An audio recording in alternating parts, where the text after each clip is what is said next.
This podcast is proud to be part of the TalkSport Fan Network. TalkSport. Powered by fans.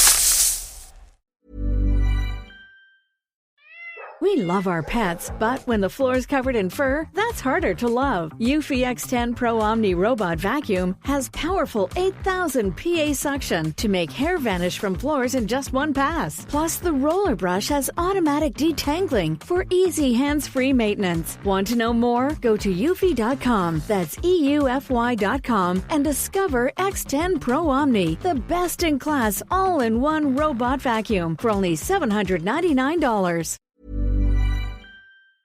The TalkSport Fan Network is proudly supported by McDelivery, bringing you the food you love. McDelivery brings a top-tier lineup of food right to your door. No matter the result, you'll always be winning with McDelivery. Order now on the McDonald's app and you'll get rewards points delivered too. So that ordering today means some tasty rewards for tomorrow. Only via app at participating restaurants. 18 plus. Rewards registration required. Points only on menu items. Delivery fee and terms apply. See mcdonalds.com.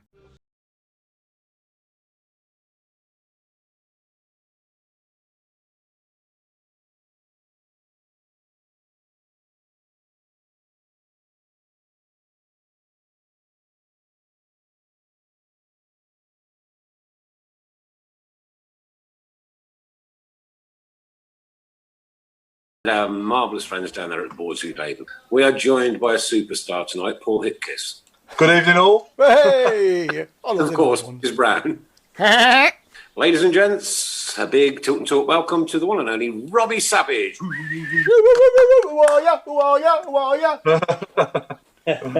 Robbie, thanks ever so much for giving your time up on a Monday night. What we decided to do with the Tilton Talk shows, we tell all our guests every week, is that throughout the pandemic, to keep in touch with all our fans and supporters and to keep everybody in contact with each other, we decided that we would do an hour show every Monday where we normally congregate in Birmingham and do it live from the studio. We're doing it through Zoom, zooming it back to Chris, and Chris is doing all the magic work there and putting it. It's like he's like he works for the BBC almost. It's incredible, isn't it? I know. I think it's great, Nick. I think it's great, especially in these unprecedented times, that making people tune in and talking to people, and talking to friends, talking to colleagues, talking to family members. Mental health and anxiety and loneliness at this time of our lives is huge. So it's a great thing you're doing. That's why I wanted to come on, and just help. Talk to people, because it really, really helps. So if you're struggling, just make sure you talk to people. It's a great thing that you do. You know what? We say that most weeks as well. We always do a mental health awareness thing every week, just to make sure that people are talking to each other. Communicate, whether it's on Facebook, whether it's picking up the phone, whether it's on Zoom. There are so many ways that we can message and communicate with each other now. And we're blessed to have this, because what would it be like if we didn't? My goodness me, you'd just be like pulling your hair out, wouldn't you? And talking about hair. During lockdown, this is the only time mine's been longer than yours, mate. I've got mine in the famous ponytail. Believe it or not, it's still there, it's still going. So I'm very fortunate. You're talking about mental health. I lost my father, at 63 to Alzheimer's. And he'll never forget the days. Watching me at the Blues. He used to go to the pub on the corner every single home game. What was the pub on the corner called? The George, yeah. He became his, superstar in his own right in there, because he was so proud to tell people he was my father. Never missed a game for 20 odd years. So, obviously I've dearly missed. But, that's why, mental health, I'm an ambassador for Alzheimer's. So it's close to my heart. Yeah, I lost my dad through dementia about 6 or so years ago. And he's got a Birmingham City sign on the wall with his name on it and date of birth and death. So, yeah, it's lovely. In my little museum to the Blues. I'm sure you're in there somewhere, Robbie. I should be, because I was one of the best ever players. Okay, you know what? But there's nothing like a Birmingham City fan. They've got a great sense of humour. They've got a great togetherness. They've got a great family attitude as far as each other are concerned. And I tell you what, the people that have looked out for me and the people that I've looked out for has astounded me throughout this lockdown. It's been absolutely superb, brilliant. Yeah. And if there's anybody out there that does want to talk, I'm available 24/7, 7 days a week. apart from when I'm drunk. Which is most times. Because I'll just teach you to drink more. You want to get Paul, straight into the questions, Paul? The first of the questions, which is probably the most controversial one, but we're going to ask it anyway, Robbie. First of the questions was from who? Right, so shall we get the two most asked questions out of the way? Because if I had if I had £5 for every time someone asked this question, I'd probably have a house as big as yours now, Robert. First and foremost, this is multiple people asking these questions, so there's no point mentioning anyone's name because I'll be probably take me longer to read them out. So, first question is, what did you say to Dion Dublin? Well, I played with Dion Dublin, in Manchester United reserves. He was coming back from a leg break, I think he was, and I was pushing to try and get into the reserves, and I got my opportunity and played up front with Dion Dublin, and we played at Wolves, and I scored 2 in a 3-2 win. I think Dion scored as well. So I was really close to Dion. And I remember watching the game back, the first one, the 3-0 win, the amazing night, which I'm sure we'll come on to. And Dion come on at half time. And I remember, on the halfway line, giving each other a high five and saying, mate, good to see you. And then we won the game. And then in the return, it was so heated and so toxic, the atmosphere. It was to play it. It was incredible. And then, I see. Doesn't matter if you're mates. As soon as you cross that white line, it was my brother. I'd smash into him in a tackle, because I wanted to win for the Blues, and Dion obviously wanted to win as much for Villa. And I, in that game, I remember I received the ball on the half turn. I seen Dion flying in, and so I just jumped, knowing there was going to be contact. And he's come in with it. Listen, I thought the challenge on itself was a red, and as I got up, I just what on earth are you doing? In no uncertain terms, and he just lost it, and it was just as simple as that, and I just couldn't believe someone of his experience in such a game would lose it in that way, and it's for all there to see. Mark Halsey was the ref, a straight red, but we've talked since. We work together now on one TV channel, and everything's fine. He doesn't live too far away from me, but I was just shocked, and the way DM reacted in such a huge game. Just goes to show, though, big occasions, no matter how much experience you have, can get the better of some people. On that night, in my opinion, it got the better of Dion. Yeah. Do you think it was the atmosphere that caused that? Because it was past electric. It was. Listen, those games where in all my career, what it meant to the fans. So many years back, wasn't it, the first one? And I see it on TV the other night when the fans were on the pitch, and Peter Ancombe and the ball going under his foot, which was to this day, I still don't know if he touched it, but I was over. I don't think he did. I was over to the line and saying he definitely touched it. Why would? And then I was. Of course he did. Yeah, but the scenes to be victorious in those two games, and my record for the Blues, I like winding Villa fans up, was I never lost to Villa my time in the Blues. Probably a more satisfying game for me was the 2-2 draw when we were 2-0 down, and then still got the 94th minute. I remember Lee Hendry, who I went on to play with at Derby, I think he'd done a Villa podcast and was saying that he liked smashing into me. That's, if he could get near me, in those games. I think he got took off in that one, and he was going down the tunnel and we were losing. I thought we were going to get beat. And then did Mikel Forsell get the first, or was it Clinton who got the first on the edge of the box? He rolls. Mikel. Yeah, Forsell. Clinton got the first one in the first game. And then Stern jumped back post. I remember. I thought he missed. It was like I thought he did it over the bar, but it went 94th minute, Villa Park. We were 2-0 down. That for me was incredible. Yeah, absolutely. And then the second most asked question, obviously, is about the move to Blackburn, and obviously how that went about, and obviously people just asking, if you've got any regrets there at all. Yeah, I do regret the way I handled it. I mean, my son's 17 now and he's a scholar at Manchester United, and would I tell him to act in the way I did? No.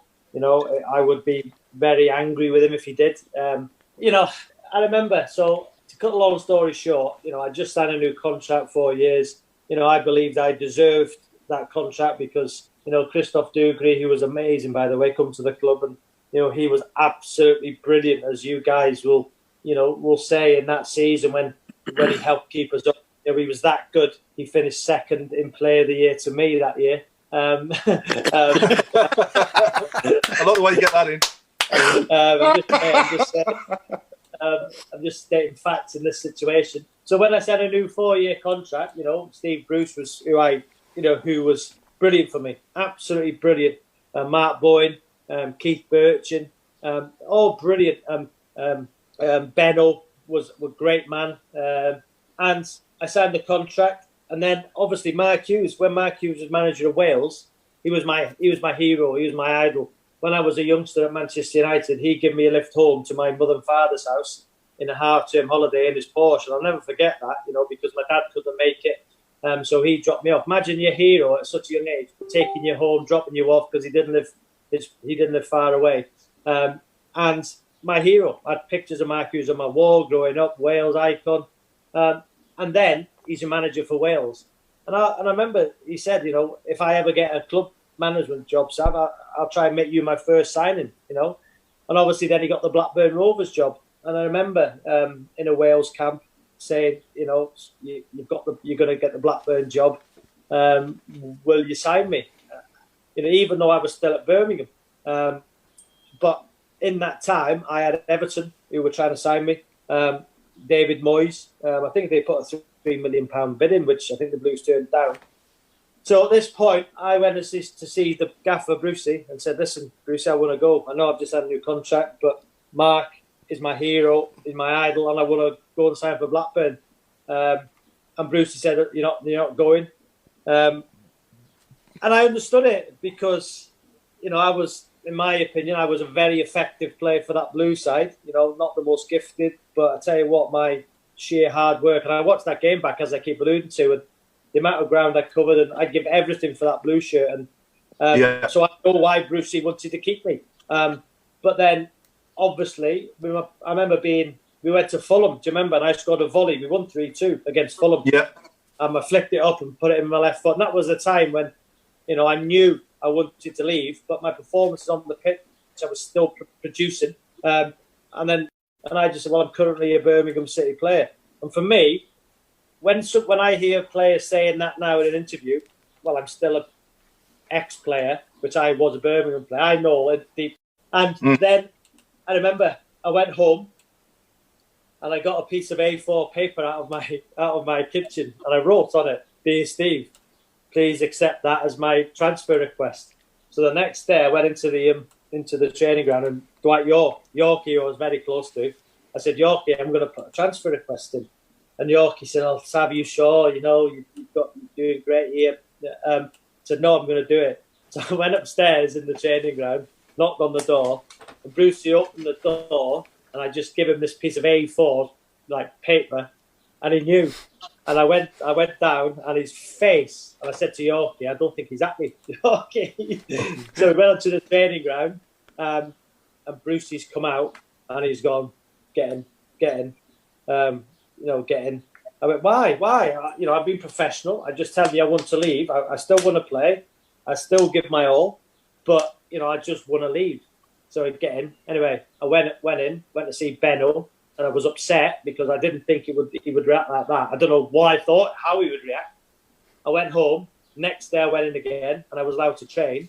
And I remember I thought, okay, the ball come to me in training. This is where I was wrong. The ball come to me in training, and I just smashed it 60 yards. People might say that was normal, out of play.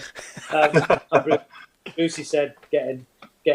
And from that minute on, he knew he'd lost me because I was disruptive, wrongly. My teammates, because in the dressing room I was, I'm sure the lads who have been on here will say that, Dave Horse, I believed I was a great influence in that dressing room through my style of play and as a character. And Brucey knew that. And from that minute on, I think he knew he lost me. And obviously, Mr. Gould and Mr. Sullivan didn't want to let me go. And then I was made to play in the reserves at Solihull. I remember. I think it was the biggest crowd Solihull that reserve team's ever had. And it was a horrible night, and I understand the fans' frustration. I'd let them down. it's a proper football club whose fans, will save their money to go and support the Blues every weekend, home and away. And I let them down. I know I did, but I had no other option because the way I was playing and the way, the Blues fans and the manager thought of me, I was never going to be allowed to leave because I was that influential. So I thought I've got to be disruptive to go. But I never once said I don't want to play. I think he left me out of a game and I was in the stand watching a game. I think it was against Charlton on a Monday night. And I was ready to play. I was ready to play and I would have given my all, like I did at Fulham when I knew I was wanting to go, but I scored a worldie. So I let everybody down. I let Brucey down. There's nothing wrong with the match of my old clubs is to go back and walk on the pitch at half time and, get adulation for my time at those clubs. But I know that Leicester, I can't do that because when I signed for Birmingham, people say I kissed the Birmingham badge. When I went to the way I left Birmingham and when I scored for Blackburn, I went, running round. People said I should have celebrated. So those two. I don't agree with that. You've got to celebrate a goal. If you score a goal, you've got to celebrate it. But it was the way it was. It was not soon after, and it was really still fresh in people's minds the way I conducted myself. And I was wrong. And I had an amazing time at the Blues. But would I do the same again to get what I wanted? I've just said I wouldn't tell my boy to do it, but it was such an opportunity, and it was more money. Listen, it's your careers. It was more money. I think it was about £10,000 a week more, which is a life-changing amount of money for anybody. And it was closer to mum and dad. I've just said that. I've explained my dad had Alzheimer's at 58. At 55, I give him a lump sum to help him retire because he wasn't well. There were signs at 55, but he wasn't diagnosed at 58. So, where I live now in Cheshire is only 55 minutes from my mum's house, where when I played for the Blues, I lived near Stratford-upon-Avon. So that was about 2.5 hours. So, people say that, I wanted to move closer to home, but when a newspaper knocked on my mother's door and measured St Andrews to my mum's house, then my mum's house to Ewood Park, Birmingham was closer. But, what people didn't understand was I lived near Stratford-upon-Avon, which is 2.5 hours from mum's house, where I live now, it's the same house when I signed for Blackburn, it's 55 minutes away. So, it was a factor, definitely a factor. And I do regret the way I conducted myself, but do I regret being closer to mum and dad? No. Do I regret playing for my hero? No. Do I regret earning more money in that time? No. And do I regret playing in Europe? We finished 6th, so I helped keep them up that season, the season I played my second campaign in the Europa League, so that wouldn't have happened with the Blues. Can I just say you played? Sorry, Nick. That is an absolutely brutally honest and straightforward account, and I tell you what, I think everybody commends you for that, mate. I'll be honest with you, I really do. You know what? You've said you were wrong the way you did it, blah, blah, blah. And you know what we're going to do now? We're going to move on to another subject because I tell you what, that's cleared it up. Yeah, it's all done and dusted now, yeah, absolutely. Would you say you played your best football of your career for us, Robbie? I was effective. I was effective for Leicester. I was effective for the Blues. I was very effective for Blackburn as well because, I worked with some great managers, Brucey, Mark Hughes, Nigel Clough, started with Sir Alex, Eric Harrison, for me, an incredible youth coach. Who else have I worked for? Anyway, Martin O'Neill. Yeah, Martin O'Neill, exactly. Martin O'Neill. The names, O'Neill, Clough, started with Sir Alex Ferguson. I know he didn't manage me, but he overseen it. Clough. So I played different types of football wherever I went, in terms of Leicester. I was started as a wing back, a more aggressive set midfielder. The Blues, I liked when people doubted me. And I remember, I'm sure Tom Ross, who probably asked the question, I remember the first interview I'd done with Tom, when he said to Steve, I think, why are you signing him? And I remember, saying to Tom in the first interview, you don't rate me, do you? Or something like that, those words. And I said, just watch me, and I will prove you wrong, because I believed in my. I wouldn't say ability. I would say I believed in my character and my influence on the pitch on a team. I remember a game we played against Middlesbrough on TV on a Monday night, I think, and it was 0-0. And I remember there's a famous picture of me and Danny Mills. I went to smash him, missed everything. It was 0-0, and he grabbed me by the throat. But the game was nothing in it. It was just dull. There was no atmosphere, and that was about the 20-something minute. And I remember something needs to happen here. So in my head, I thought, right, I'm just going to go and smash everything. I don't care if I get a yellow card. If I get a red, I'm just going to smash everything. Missed everything. And, Danny grabbed me by the scruff of the neck. That moment, the crowd lifted. We got a quick free kick. About 5 minutes later, I put it down. We scored. Then I whipped one in the top corner. So, my influence, my effect on the Blues in that period, I believe, was instrumental. And, I always laugh and joke, and Mr. Gould and Mr. Sullivan were great with me. And I always said to Mr. Sullivan in the Player of the Year dues, when I won most of them,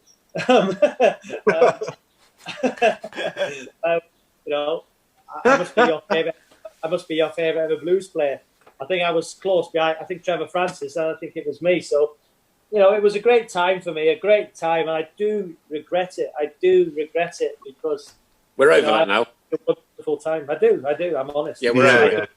I could really say I'm not bothered, but it does really, now say to my boys, let's go and watch Birmingham in a big game, and go on the pitch at half time, and not because I want people to applaud me, but just to say sorry and say, listen, I made a mistake. Everybody made. But you've done it. You've done it. That time, I give every game. I give absolutely everything. There was one game with, I think it was, have I said it? Was it for Leicester, Birmingham, Newcastle away?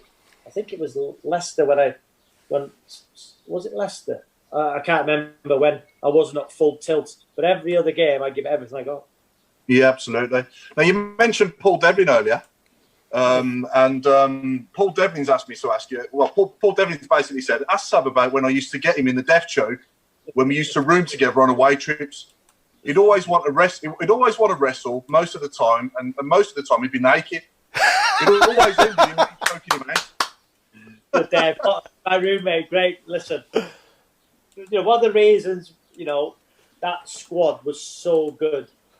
When household names, like in that first game against Villa, they were household names. We went, you look at Sheffield United now in the Premier League. They're very similar to us. Work their way through divisions, not household names, but become stars because of what their attitude, their application, their character, their desire. And our Birmingham team was like that. Dev, the Horse, Benno in goal, Damien Johnson, Percy, and Brian Hughes, and then we signed Clinton. But Dev was my roomie, and great character. Underrated. Great on the right hand side. But yeah, we used to wrestle every Friday night. But because Dev was stronger than me, not now, but because he was stronger than me, he used to let the rule was that after dinner, he would let me have the first 10 seconds to get him in a hole, but he'd always get out. But honestly, some Friday nights before a game, we'd be wrestling for about an hour. We would be dripping in sweat, curtains hanging over the wall, beds everywhere. Cuts and bruises from Friday nights, me and Dev wrestling, but true story. Brilliant. So a few of our viewers now are asking a few questions.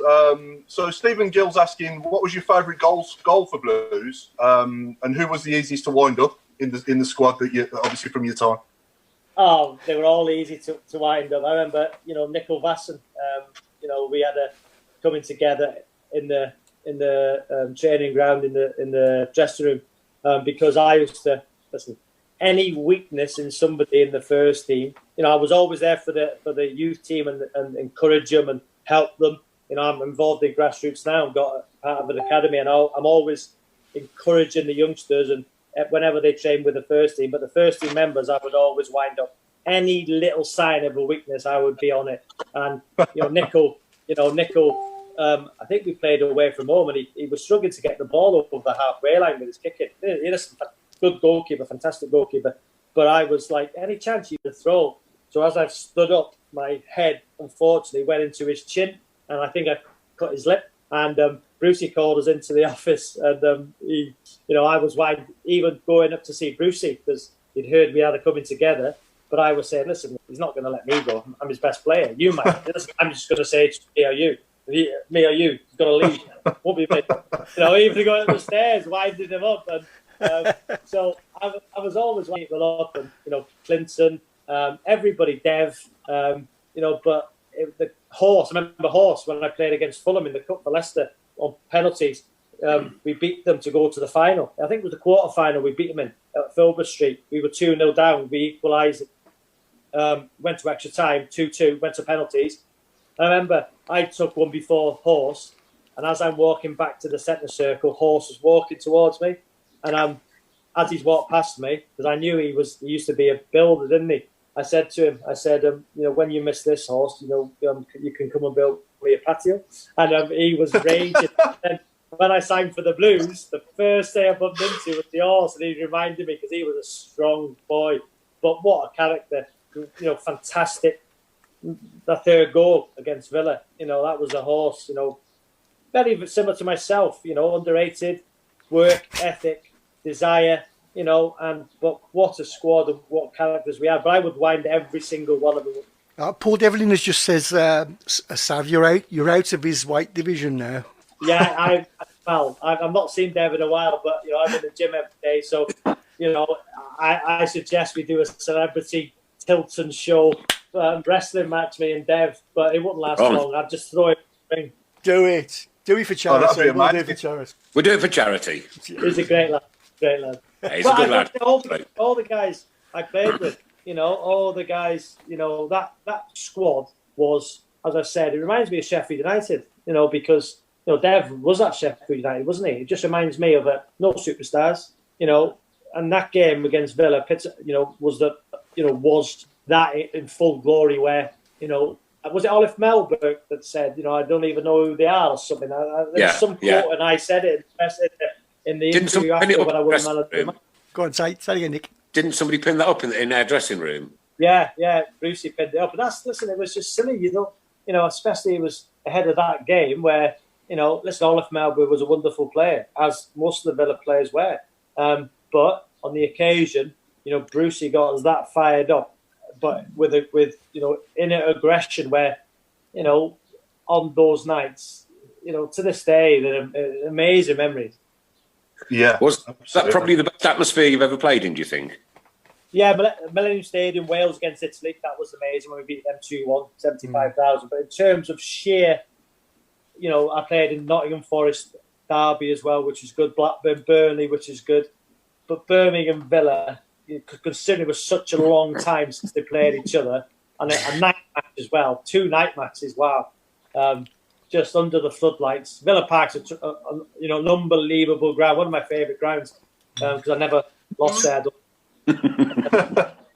But yeah, two great occasions. One of your favourite grounds because you never lost there? Is that what you just said? I don't think I lost there, did I? I think I might have lost. I think my record against Villa in my career was, I think I played 14 and lost 1, and that was in that Derby side, 6-0. We lost at Pride Park the season we went down with 11 points. Yeah, brilliant record that is. Stephen Cowell's asking, who did you enjoy playing alongside the most at Blues in midfield? See, people will say Alou Cisse, but I remember, me and we were quite competitive. Alou was brilliant for us, brilliant for the Blues. His once again, I would say, there were no superstars in the team until Christoph come in terms of sheer ability. We were all muchness. Nobody had that X factor that could turn a game single-handedly. Stan Lazaridis could on his day, on that left-hand side with his drive and his pace. But really, in our very, very structured, workmanlike, but we had no X factor until Christoph come. Alou Cisse was great to play with. If he missed you, I'd get you, and if I missed you, he would smash into you. And I always knew, but we were competitive in training. I remember Alou on one occasion would smash we both train how we played. So we would smash into people in training. And on one occasion, I remember Brucey had to calm everybody down, and Alu smashed somebody, and I thought it was unfair, and he was not on my side. So I thought the next one, he's getting it. And I smashed into him. And I think he was out for about 5 or 6 weeks. And Brucey went mad because, I didn't in training, because that's how we played. That's how we all trained and played. But it was competitive because we couldn't do anything else. But I just remember we had a little gripe against each other in training. Who was the hard man as such? None of us are hard. We were just combative. And I remember that we smashed into somebody, and I thought he was a bit aggressive. So I thought, right, next one. So he had it, and he was out for 5 weeks, and Brucey wasn't happy. You talk about being the hard man and all this, that, and the other, but like you were quite different, really, when it came to going out with the boys and one thing or another after a game, before a game, or whenever. Yeah, I wasn't really, I wasn't, all my clubs, I wasn't a drinker, not at all, because I was of the. It's a short career. I worked ever so hard. When you're told you're not good enough at 19, by Manchester United. And then you go to Crewe, and all I ever wanted to do was be a footballer. Everything was my life was football. So I wanted to make sure that I give myself every opportunity to be that. And when you get told by Sir Alex at 19, you're not good enough, and then you go to Crewe, and then you're playing in the B team for a year, and then you work your way back. So I just wanted to make sure that throughout my career, whether it was 2, 3, 4, 5, 20 years, which it turned out to be, that I would make the best of it, because there'd be plenty of time for having a glass of red wine or anything after. So I was never a drinker. People, when people think of me, they'll think of, the hair and, a bit flash. No, I loved cars. I loved cars. And I would say to anybody that out there that when you're earning Premier League money at a time, I was very sensible with it. But I loved cars. And, I could never have imagined driving a nice car when I was in school, watching my mates' brothers driving around in an XR2 or an XR3i. Do you know what I mean? So, yeah, I like the car, but I wouldn't drink. I'd hardly ever drink. And to this day, don't really like drinking, because I knew that if I drunk, I would not be able to give everything I got for that side. So, I would miss nights out with the lads. I was a bit boring, really, a bit boring on nights out, because, I just wanted to get home and prepare for the next day. Yeah, sure. Penny Woods asked, sorry, Nick. Frank and honest stuff, that is cool. I like that. Yeah, absolutely. Yeah, a few more questions. Penny Woods asking who was the best manager you ever played under? As I say, different, Martin O'Neill was amazing, amazing. Would get the best out of me by probably being derogatory towards me, but he knew how to handle me personally. The famous quote when he said, I lack one thing, and what was that? And that was ability. And I wanted to prove him wrong. Brucey was great. Brucey knew how important I was to that team and treated me that way, where I felt a bit special. Not in terms of taking, the mick out of stuff, but knew that if I had a little niggle, he'd say, just have a day off there, because I was that important to the side. So he knew how to handle me as well. And Nigel Clough, I must say, that latterly in my career, what a guy, and emphasised really by recently just walking away from Burton in this unprecedented time, because of the financial trouble League One and League Two clubs will be in. Just walked away, and that just sums that man up. A great family man, great morals, and with me towards the, in my last year at Derby, let me do the media. If I played well the weekend, he'd say to me, "How are your family?" I'd say, "Fine." He said, "Right, just prepare. You're playing next Saturday. See you Friday. Stay at home with your family. Look after them." Just an amazing way he treated me, and I was very low at Derby when I went on loan to Brighton. It didn't work out for me in the Premier League. Probably, Paul Jewell, who I respect massively, bought me, put faith in me, trusted me to keep them up, and I couldn't do it. After recovering from a leg break, wasn't the same player. I had to fight my way back into the Derby side after training with the kids, the youth team. It was a horrible part of my life at 35, 36. But, I fought my way back, and Nigel made me captain and retired at 30, nearly 37. So, very fortunate. So I'm not going to say one manager was better than the other because, they were all great for different reasons. Yeah. And one thing, we're mentioning Nigel Clough there. Do you think he would be a very good fit for Birmingham City? Obviously, with the vacant manager's job coming up at the end of the year.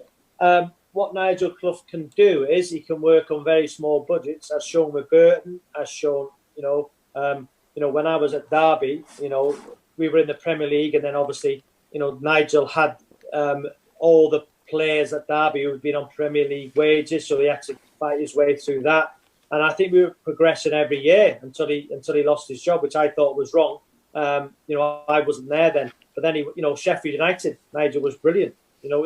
I think he saved them from relegation, got on to 2 cup finals and finished in a playoff spot, losing a semi-final. I think was it 6-5 an aggregate, one of the semi-finals of Sheffield United. Got to 2 semi-finals as well. Got Burton to the semi-final of the Carabao Cup, losing to Man City. Getting Burton promoted. Nigel Clough for me can work within a budget. He finds little gems, and I tell you what, he would. It's a very, very good shout. He's a good, honest guy, a football man, knows his stuff, treats people well. Nigel Clough would be a fascinating shout. Craig Courtney's asking, is it correct that Robbie had agreed to sign for Blues with Brucey before the playoff final? So before we played Norwich in Cardiff, So see, Leicester fans will always say that, why did I leave when Leicester got relegated? But I think it was at the time, it was Mickey Adams and Dave Bassett who were the managers. And, I got a phone call saying, listen, we've got to cut the wage bill, it's difficult times. Would you be prepared, because you've done exceptionally well, would you be prepared to leave? So I had no thought about leaving, and I was playing for Wales. And I remember Mark Bowen, who I played for with Wales, was assistant manager. And I think they were having their pre-match meal. And I said to Bo and to Brucey, if you win today, sign me. And then obviously they won on penalties, didn't they? And Darren Carter with a goal. And we all was laughing and joking, said, yeah, it'll happen. And then obviously it happened. So, it was a bit of tongue-in-cheek. But, that's what upsets me. Leicester, listen, I shouldn't have kissed the Birmingham badge when I went to Leicester. But I just thought that when I run out, I got booed off some Leicester fans. And I shouldn't have reacted. But, again, I wear my heart on my sleeve. I'm impulsive. But, yeah, it's true. I said to Bo and to Brucey, tongue-in-cheek, if you win today, I'll sign for you. But, I never wanted to leave Leicester. It was never in my mind. But I believe that I left Leicester because of the financial situation. They got decent money for me. Sure. Nick, sorry, was you going to say something then? No, crack on with another question, bud. Yeah, no problem at all. So we've already had that one. Bear with me a second. Sorry, I'm scrolling through and I'm getting a lot of the same ones.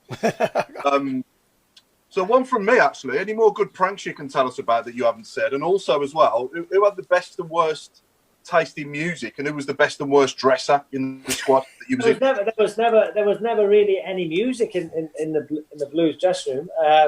No, not that I can remember. One of the pranks is I remember on April Fool's Day. I was new to the club. It was my first season there. On April Fool's Day, I didn't live far from the Birch. I think Birch lived in Solihull or Tanworth or somewhere like that. And I remember I lived in. I'll tell you where I lived. Cofton Court, Alcester. Yeah, I lived in Warwick when I was. So I lived where Cofton Court was. I lived on that road and used to go through the what they call the water across the road, the ford. Yeah. And I lived in the farmhouse there. Quite vulnerable, long story, but one of the reasons why, as well, I wanted to leave the Blues in that time was when I announced that I was leaving, my house got attacked. I had 4 people turn up with balaclavas 3 o'clock in the morning. They were obviously, I don't know what was going to happen. My countless, people knocking on the window in the middle of the night. but it was quite scary and quite vulnerable. My wife felt isolated, because it was a beautiful house, but it was on the main country lane, and it was, Villa fans, Birmingham fans. But I'll never forget the night when, I'm going off topic a little bit, but when 3 o'clock in the morning, we heard a car pull up, and we had the big old-fashioned windows. I went to the front of the house, pulled the window up, and there was, 4 people there in balaclavas outside the house. And my wife was never the same since. So, all these factors contributed to me leaving. Listen, we could have moved house, of course we could. But, I used to travel from there every day to the Blues training ground. I remember one morning I phoned Birch up on his phone and said, Birch, I broke down on the roundabout. I think it was Junction 3, is it? Junction 3, was it, to the training ground, to West Hills, off the M42. Is it That's Junction it. 3? Oh, yeah, the Redditch turn off. Yep. The Redditch, yeah. So I said, Bert, I've broke down. I mean, I had a sponsored Rover at the time. I said, Bert, I broke down. He said, right, where are you, son? He said, he's great, the Bert. He said, I'll be there for you. So anyway, I think it was about 20 minutes away from the training ground. So I said, ring me when you're there. So anyway, I've got a different way, and I'm at the training ground. So Birds has left. Brucey said, go and pick him up. Anyway, he's ringing me. He's got a session to prepare as well. He's ringing me, saying, where are you? I said, I'm here, I can see you. Go round one more time. So I'm in the lane back there.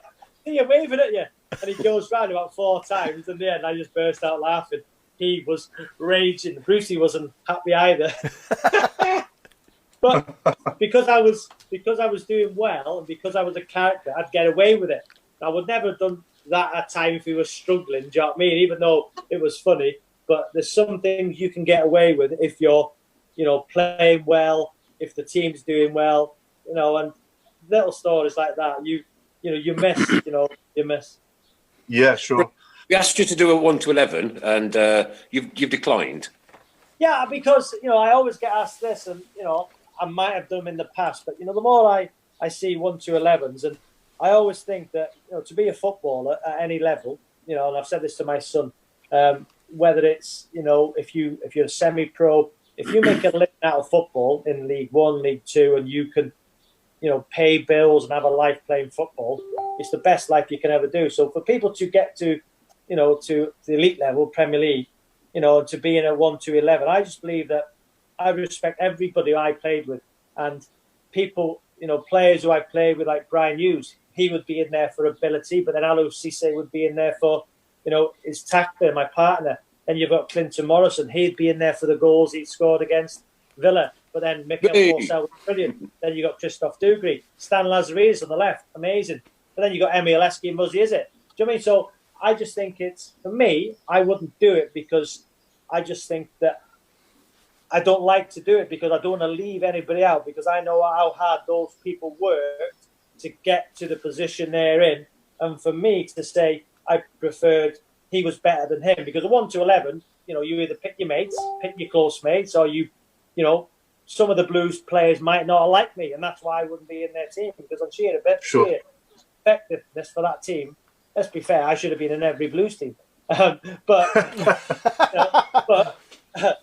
me, and Paul, and Chris. I'm not going to do a 1 to 11 because, I'm not going to leave Paul Devlin off, who was brilliant, or Jeff Horsfield out. But on ability, you'd have to put Christophe Dugree and Mikel Forsell in. But I just think that I respect all the players I played with at the Blues, so that's why I don't want to leave anybody out, because they were all amazing for different reasons. Yeah, and who was the best and worst dresser then in the squad in your time? Benno was shocking. Benno was. I wonder why everybody names Benno. They all say Benno, don't they? Who else? Stan Lazaridis, shocking. Kenny Cunningham, shocking. Wow. Yeah. This could have been your 1 to 11, the worst dressed. Yeah. There were some poorly dressed players in that Birmingham dressing room. So, yeah. And the best? Who would you say looked the smartest? Me. You? Obviously. Did you expect anything different? I remember going back to the day. I've still got a suit. I've still got a suit upstairs. It was a crazy time, and I remember I've got a number 8. Number 8's my number, and I've got a suit, and I've got a number 8 embroidered in like fake diamonds into it. It's horrific. It's horrific. And do you do?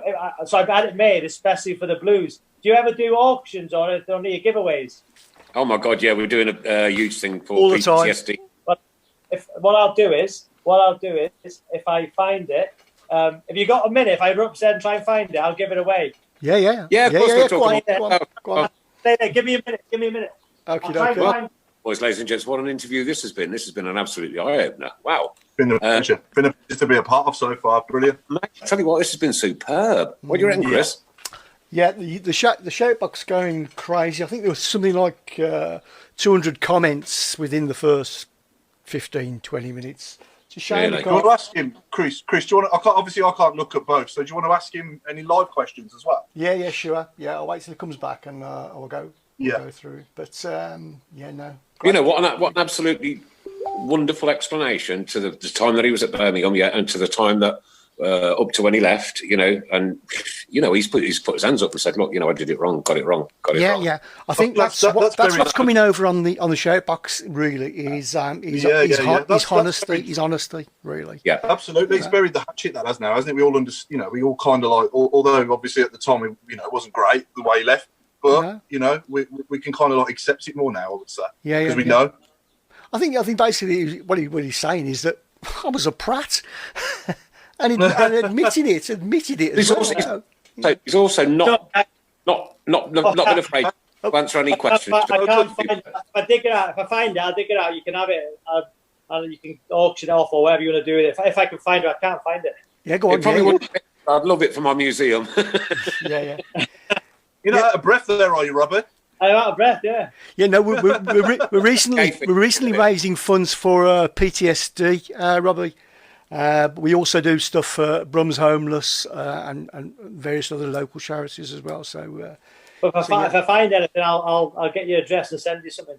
Yeah, sure, that's fantastic. And of course, we do Accessi Blues as well. Our good friends at Accessi Blues. There's my COVID-19 Birmingham City Accessi Blues mask. Yeah, they're our disabled friends. They're good lads. Fantastic. That's the Blues disabled community. Lovely people. And I know so many of them watch and listen on a Monday night, and this is why it's been so important to keep this up and keep this going. Brilliant. And you know what, Robbie, we could sit here and talk all night. We're not. We're going to do the hour because that's what we've committed to. Is that it?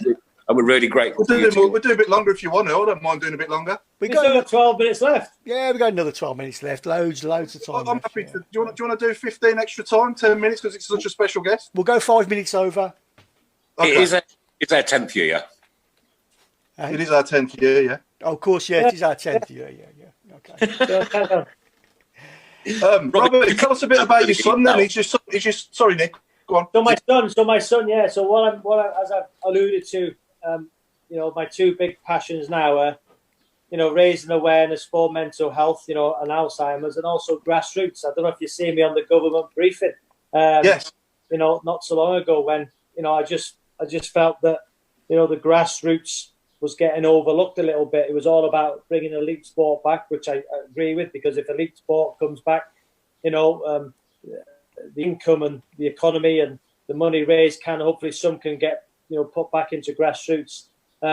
So I'm huge. I've got a team myself, which my youngest son plays for, and I just think that it's so important the grassroots aspect, and I'm involved in an academy, and what I do is now I try and rehabilitate the players who have been told at such young ages to get rejection and told you're not right for that football club at that particular time because of A, B, or C.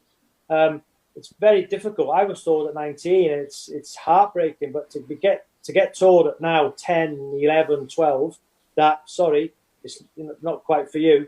So I take our academy takes a lot of those players in, and my particular team last season. 7 of the players who come into the side are now back in academies because, I try and, give them the confidence back, believe in themselves, work on their strengths and their negatives. Who've got, desire to be a footballer. if you're told no at such a young age, it's not the end. There was one particular boy who was released by a championship club. They told him that he couldn't get around the park, so he come to play for me at a grassroots level. I helped him. I communicated with him on a weekly basis, with his parents as well, and his granddad who took him around everywhere. And now he's at a Cat 1 academy, and they've given him a contract until he's 16. So just goes to show you can be told no. Also, one of my players went to the sign for Liverpool. So it gives me great joy and great pleasure to see these kids have a second opportunity. And listen, at the end of the day, it's down to them. It's down to those kids if they've chosen the right pathways, if they've got the support around them. But you imagine, like, my son's 17. He's a first-year scholar at Manchester United, and I've watched him many a time against the Blues. Jude Bellingham played against my son, and I remember the first time watching Jude play. Wow! I said to my boy when I got in the car, he is something else. He was the best player on the park. He was, absolutely brilliant. His awareness, his arrogance, with and without the ball, he wasn't over arrogant, but you need that little bit of arrogance to be successful. And I just thought, as soon as I seen him, I think it was a 13, 14. And I remember Jude, I was behind the goal watching. And obviously, he's a Blues fan, isn't he? And I remember he seen me watching the game. And I give him a little nod, and he gave me a little nod back. And I just thought, that kid has got something special. And there's no surprise to me that, the fees being talked about. The one that, I watched him, I think Man United played against Birmingham at St Andrews, at the end of the season on the first team pitch. And I remember seeing him then again, and he was, again, the best player on the pitch.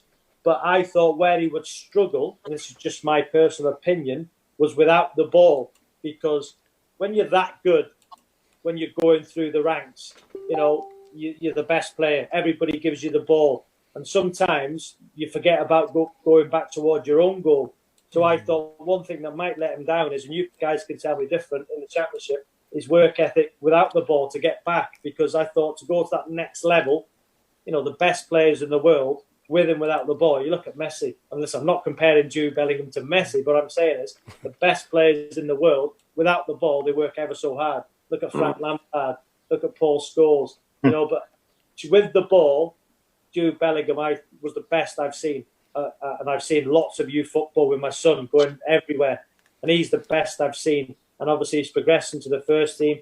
Huge fees with Dortmund and Manchester United being, touted about. But there's no surprise. But the one thing I thought that might let him down, but I've not seen much of him recently, is without the ball. And you guys can tell me different, what he like without the ball.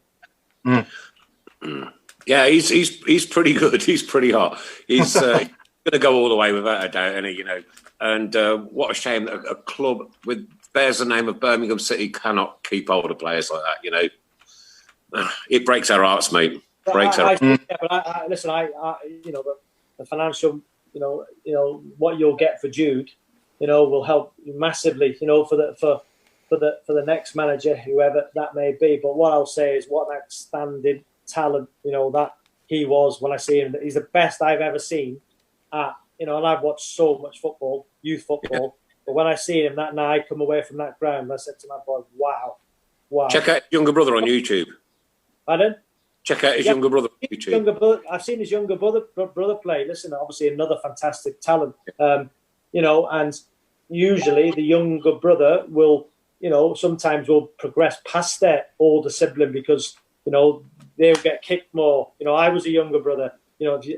I don't know if there's a stat, but the younger brother who, sometimes will go on to be the better player because they've had to fight against everything, and I've seen Jude's brother, and he's a very good player, but I've got to say Jude Bellingham is the best youngster I've ever seen. He was incredible. I'm going to take just a minute, Robbie, to read a few reactions out that are coming through.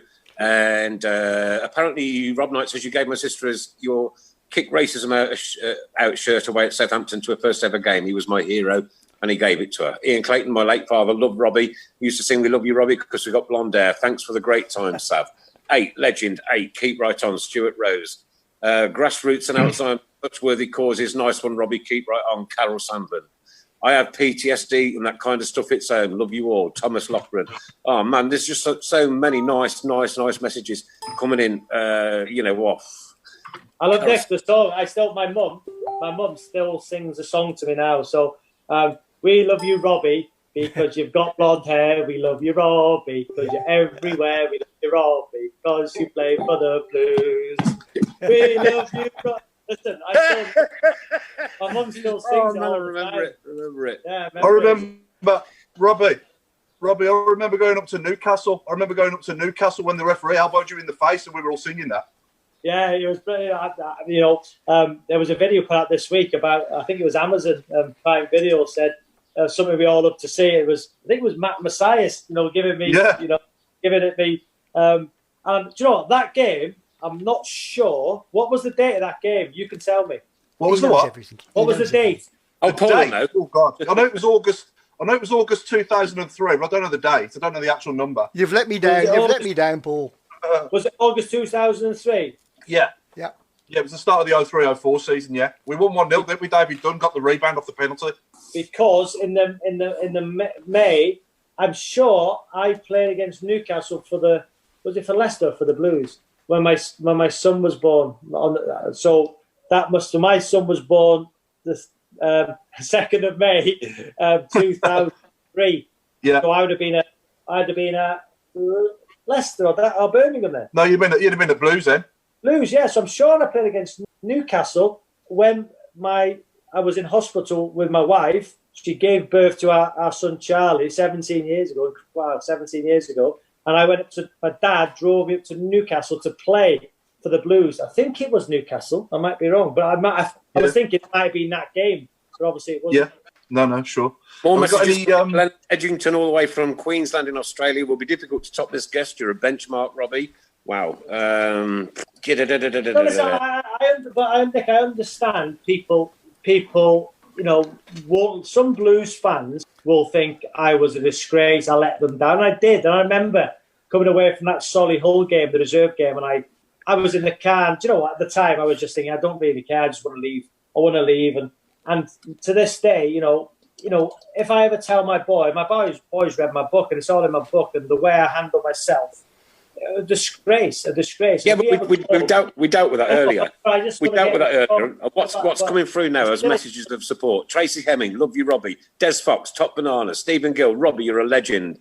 Steve Harley, Robbie, we love you because you got blonde hair. Ricky Seal, brilliant. Yes, Robbie, my love growing even more for this guy. Told you guys from Dave Quine. Robbie Savage, a Blues legend.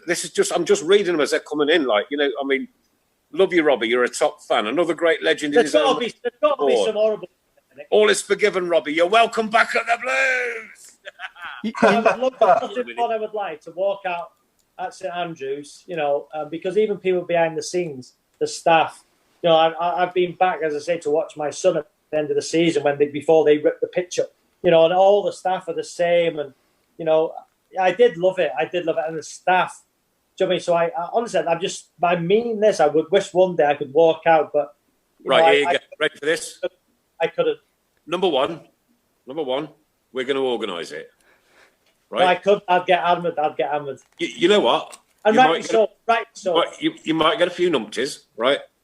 But I tell you what, the reaction tonight has not been what I thought it was going to be. I thought you was going to get so much negativity. But these people absolutely have taken on board what you said earlier, right?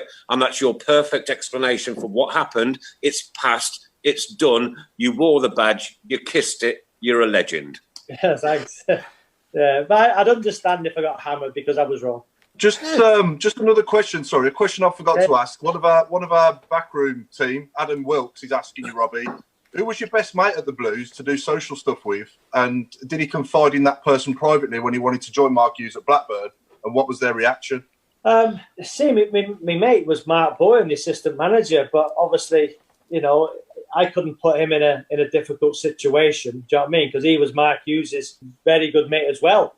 Do you know what I mean? So you imagine that I've got my mate, Mark Bowen, who was big mates with Sparky.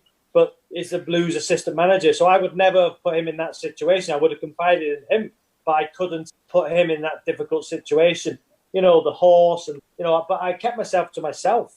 So I was never really one for going out social, as I've alluded to. Dwight York was the one I was quite close to, because I thought I'd try and use his experiences, and he was a shoulder who I leaned on. Do you know what I mean? So there was nobody really I confided, because in football, and I've always said this, that I've probably got 3 or 4 friends out of football. The rest are acquaintances, because football is the best sport in the world. But let's not forget that people want your place. And if you're not performing, somebody's there to take your place. And, how many, as I've said it, that you can have loads of friends when you're at a club, but how many of those players in pre-season are going to do your running for you? How many of those are going to go that extra yard for you? How many of those will be happy if you're injured and, they get a chance? So, I had lots of friends when I was at clubs, but now, most of those have become acquaintances, and I've probably only got 4 or 5 friends from football who I could really rely upon. Do you know what the best thing is about this show, Robbie, is that, we're 3 blokes usually in a room, yeah? We go to the games, we sit in different parts of the ground, we occasionally meet up there, and then we always meet up on a Monday night, and we're 3 Birmingham City supporters who just talk passionately about the Blues and just want the best for everything and for everybody at the football club, whether that's, manky pies or K2 security, it doesn't matter. We'll discuss anything when we're open and we're dead honest on here, right? We're bang on the button with it. There's no hidden agendas, right? We've asked you the questions. You've given superb answers tonight. It's been an absolute joy and a pleasure. It really has, honestly. My pleasure. And when all this malarkey is over, right, I want you and Devlin to come down and have a night in the studio with us, but no fighting. In our new studio, by the way. Not in the nude. No fighting in the nude. In our new studio, says. Well, listen, it's been a pleasure, and honestly, listen, I don't do many podcasts, but I just thought that, as you say, three guys chatting football with a passion. I'm passionate about football. I think I should, give back. Because when I ask people to do a podcast for me, and you're thinking, shall I ask them? But the amount of people do stuff for me, so I'm always in a position where if somebody asks me, I feel I should. Again, we're all passionate about football. It's tough times out there. As you've said about, to talk to people, that's imperative. So it's a great cause, and it's been my privilege and an honour. Thank you. Pleasure. Okay, Robbie. I just got a couple. Sorry, Chris. Sorry, I just got a couple of shout-outs, Robbie. Can you say hello to Sally Courtney? That'll make her day. Hello, Sally Courtney. How are you? Hope you're well. A happy birthday for the 6th of July, Mark Simmons. It's his 60th. Happy 60th birthday, Mark Simmons. And lastly, we believe that Leighton, who we spoke off air about, we believe he's actually watching, but he's a bit tired, so he might be going in and out and that like. But if you can say hello to that chap. Hi, Leighton. How are you? I've tried to call you on 4 occasions. I totally understand, the circumstances why you would not answer. So, I've been reluctant to leave a message. So I want to speak to you in person. The guys have told me about your situation. I'm here to help, to support. You have my number. Obviously, don't give it out, but you have my number. And if you ever need the field, to ring me at any time, day or night, for a chat, please ring. Wow. That's just blown me away, man. Goosebumps. And that video is amazing. I'll show you this arm, really goose. The video of Leighton coming out of intensive care was fantastic, wasn't it? Great to see that. Oh, great. Superb. Yeah.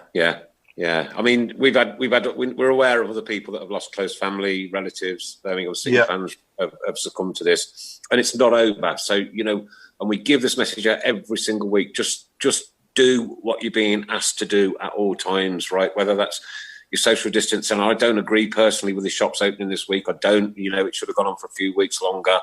But who am I to say? I'm no scientist. It's just that I don't know. I just cannot for the life of me even imagine a second wave of this thing coming and taking more people. It's been a horrible year. Right, when the Queen said "Annus Horribilis," she had no idea, because this has been the worst year of my life without a doubt. And Right, it hasn't affected anybody, me personally, but we do know of people that have, been taken by this cruel, evil disease, and it's indiscriminate, completely indiscriminate, and that's why you should just take so much care of what you're doing. And one very last question from me, Robbie. Who would you say is the best player you've ever played against? Steven Gerrard. I was very fortunate. I played against Pirlo, Rivaldo, Ronaldo. Keane. Vieira, you're not name dropping, are you? I'm just, but Steven Gerrard was just Frank Lampard. Wow, but Steven Gerrard was incredible. He could do everything, couldn't he? I tell you what, the Blues, we had a good record against Liverpool, didn't we? I remember we went up there. I set up the winner for Darren and 1-0. Yeah. I think Upson nodded it back, but you put the free kick in. That's it, the free kick. That's it. Yeah. So you remember this? And we also Upson nodded it back across the goal.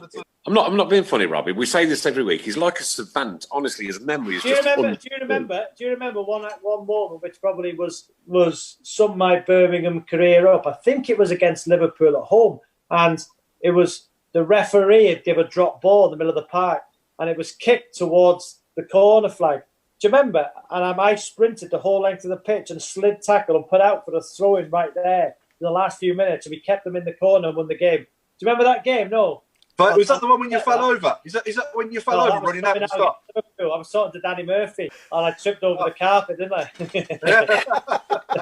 But last time I'm like you guys. I love talking football. Like I say, and I love football is what I've always done, and when people stop you and say, I bet you ain't talking football. Oh, I love it. I love reminiscing. I love, sitting with, the older generation, reminiscing the stories when they went to games. I could sit here all day and talk to football fans because I'm a football person. I love football. I'm very fortunate now. I can do it every Sunday on 606 and on the TV. It's my opinion. Some people disagree with it, but I'll never stop talking. And I love it. I'll watch every game. I'll, volunteer at grassroots, which I love. Do you know what I mean? There's no better sight than I'm competitive at that, by the way, as well. But to see my team progress and seeing the kids now getting opportunities again. You're right about the social distancing and people adhering to the rules. We've had to put training sessions on now for our group. No more than 6 in one group. That includes the coach. With social distancing, safeguarding. And the new normal is going to be different for a while, but I'd say please adhere, because what we do not want, is a second wave. Yeah, it would be very destructive, not just for the economy, obviously for sport and for human life as well. So just be safe, people. Listen, wow, I don't know where that's gone to. That's just been off the scale. Am I allowed one more question? Very quickly. Yeah. Best player you've ever played with? Best player I ever played with. Listen, I was very fortunate, growing up in the class of '92. But they weren't the players they were, in the class of '92 that they went on to be. Spall Scholes, one of the best midfielders ever. David Beckham, Gary Neville, one of the best right backs. The person I would say, Ryan Giggs for Wales, incredible. But the person I would say was Two-Guy at Blackburn. Absolute incredible player. Wow. And what a guy as well, that when I signed for, he was number 8. And when I signed for Blackburn in that move, the day I was at the training ground, he said, he shouted me over, you want to take my place? I said, no, I want to play with you. And he said, you want my number? I went, no, you can have my number. And he went, Sparky to the gaffer. He went, Robbie, number 8. And I went, wow. And he went, yeah, really? And so he gave me number 8, and he changed his number for me. What a guy. I went to Turkey recently to Rio Ferdinand's wedding. Just name dropping again, Nick, before you put in. And me and my wife stopped in Istanbul for the night, and Two-Guy organised, for us to go to a restaurant, and he turned up, drove an hour to see us, sat with us, paid the bill at the end of the night. What a guy, an absolute legend, Two-Guy. What a player. Great player. I remember him getting a couple of worldies against us as well at St Andrews. Great. All right, be there, Paul. I'll leave it at that. Well, I tell you what, Sav, you know what? When you play across, you ran your heart out. You did. You gave everything. We all know that. We all know you left under a bit of a cloud. You've put that right tonight. You've explained yourself perfectly and honestly and openly and frankly. And I think that everybody that listens to this show is going to love you, because you've been an brilliant start tonight, mate. Brilliant. And amazing. I'm not too big to say, listen, I'm sorry. Yeah, nice one. No, we appreciate that. As football fans, right? And you know, if you're a football fan yourself, what team do you support? I'm a Wrexham fan.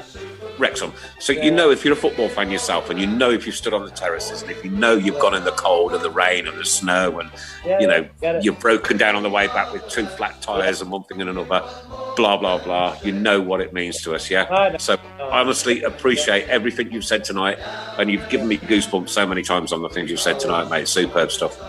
Listen, guys, thank you so much, everybody. Okay, the Tilton Talk Show is Monday night. We'll be back here next Monday. Guest next Monday is Paul. Darren Carter, obviously the Norwich penalty winner, who put us into the Premier League, and which gave you your opportunity for work there.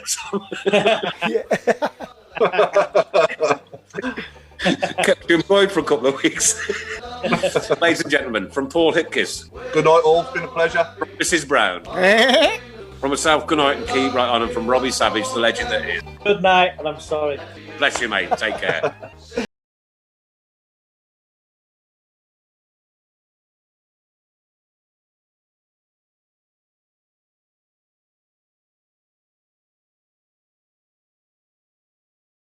Days are great, but there's nothing quite like playing at home. The same goes for McDonald's. Maximise your home ground advantage with McDelivery. Order now on the McDonald's app. At participating restaurants, 18 plus, serving times, delivery fee and terms apply. See mcdonalds.com. This podcast is proud to be part of the TalkSport Fan Network. TalkSport.